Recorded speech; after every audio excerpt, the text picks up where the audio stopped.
doctora. Bueno, y comenzamos con nuestra capacitación en la reforma tributaria cuando se iniciará el 2020.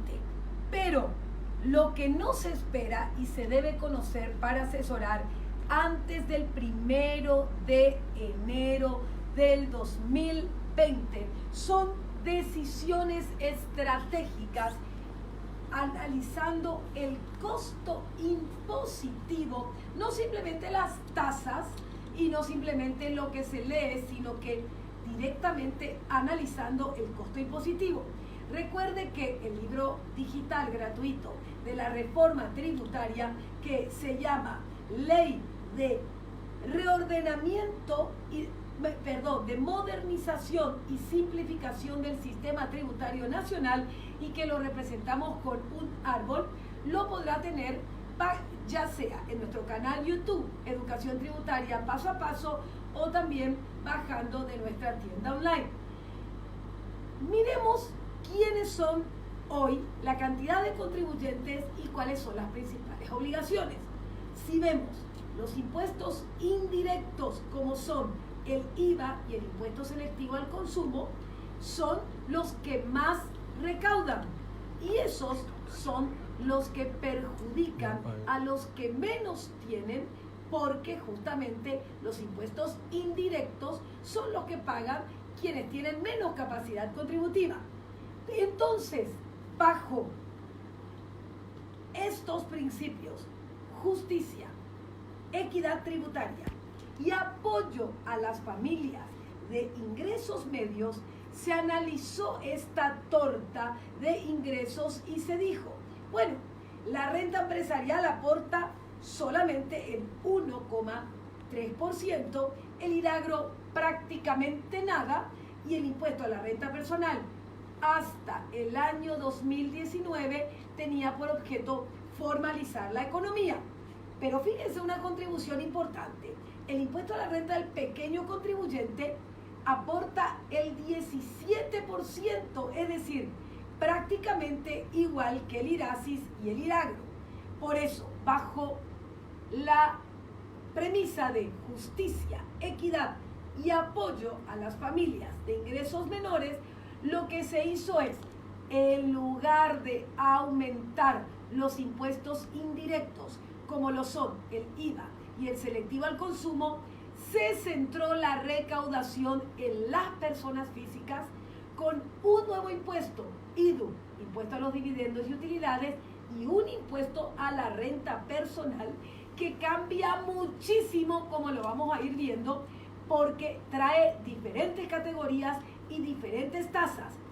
¿Quiénes son los que deben tomar las mayores precauciones antes del inicio de la reforma? Y justamente son los que se unifican en el IRE, las actividades agropecuarias, que son las que van a tener el mismo tratamiento que el IRASIS. Pero ya habíamos hablado que la reforma tributaria es simplemente un proyecto nacional. La respuesta es no, no y no. Se encuentra basado con las reglas de la OCDE, que justamente son, ¿quién es la OCDE? Vamos a ver, es el órgano rector de la fiscalidad internacional, es decir, lo que hace es incorporar las reglas de la fiscalidad internacional a nuestra fiscalidad nacional, pero mucho cuidado, porque lo más importante no es simplemente la parte tributaria, sino la CEPRELAT, las reglas contra lavado de dinero, contra el terrorismo y mucho más, que debemos pasar el examen, puesto que de otra manera tendremos un bloqueo comercial directo. Esto se relaciona además con todo el cambio de la estructura y transparencia societaria. Por eso nosotros analizamos la reforma tributaria y la transparencia societaria en forma conjunta, y sobre todo las decisiones que hay que tomar antes que finalice el ejercicio 2019, teniendo en cuenta ambos costos impositivos. Entonces, la reforma tributaria se centra en esto que tenemos aquí: en las personas físicas. ¿Qué impuestos van a pagar las personas físicas? Van a pagar impuestos cuando la sociedad distribuya dividendos y utilidades o se presuma su distribución. Ahí es donde vamos a ver que el IDU es un impuesto que también se paga por lo que se presume su distribución. Y vamos a ir analizando cuáles son las cuentas que no deben aparecer en el balance 2019, porque caso contrario se van a presumir que son dividendos y utilidades, por eso que hay que ir haciendo la gestión rápidamente.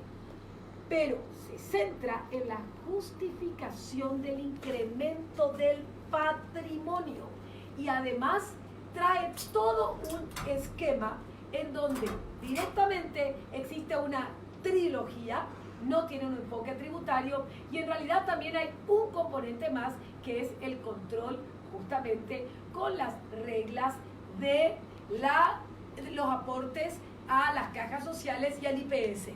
No más acciones al portador, libro de registros y beneficiarios finales. La comunicación de la transferencia de las acciones forma parte de la reforma. ¿Cuándo empezó esto? ¿Y cuál es el problema del apuro? Mucha gente dice, pero ¿cómo va a empezar ahora? Y la verdad que todo esto empezó cuando Paraguay, en el año 2010, así como están escuchando, aprueba el memorándum de entendimiento de los gobiernos en lo que se llama el GAFI y GAFI-SUD.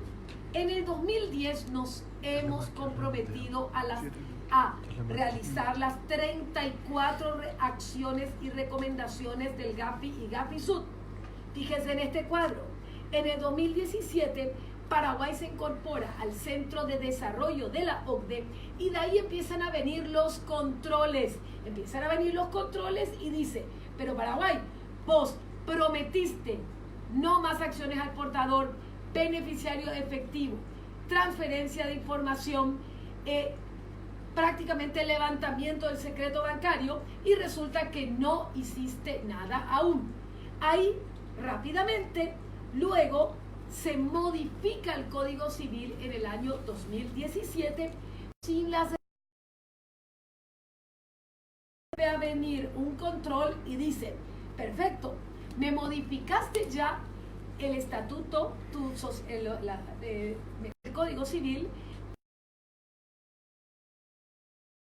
el GAFI, GAFI-SUD, no más acciones al portador, pero no las implementaste. Recién empiezan a salir las reglamentaciones en junio y julio y prácticamente los dos para que se culmine todo y traspaso de las acciones nominativas al portador en nominativas y muchas otras cosas más, vence el 10 de octubre de 2019. A la fecha ya se ha establecido noviembre del 2019, nada. Pero no solamente al prorrogarse el plazo hasta esa fecha, tenemos justamente un plazo un poco más corto, sino que, como lo vamos a ir analizando, las sanciones son aún mayor. En conclusión, esta reforma no es simplemente una reforma nacional, sino la incorporación. Estamos ante un derecho tributario internacional con su soft law y con sus tratados internacionales en la ley para lucha contra paraísos fiscales, empresas relacionados, establecimiento permanente, lucha contra el lavado de dinero y hoy el camino que tiene el derecho tributario internacional, porque Paraguay va a firmar que tienen un orden de prelación superior a la ley tributaria. Acuerdos entre estados, de ahí que la nueva fase de la asesoría tributaria es tratados internacionales que van a ser multilaterales, eso es, de un día para otro no vamos a tener que ver qué dice nuestra ley tributaria, sino qué dice el convenio con Uruguay, el convenio con Brasil, el convenio con la Unión Europea, el convenio con diferentes países y luego recién tener las normas nacionales. Paraguay va incorporando las directrices, buenas prácticas a esa legislación y esto es muy fácil de saber. Usted simplemente puede ir por ejemplo las principales directrices e instrumentos diseñados para afrontar los problemas de la fiscalidad internacional. En conclusión, nuestro nuevo árbol, nuestra nueva estructura tributaria, que va a ser la que nos va a acompañar durante todo este proceso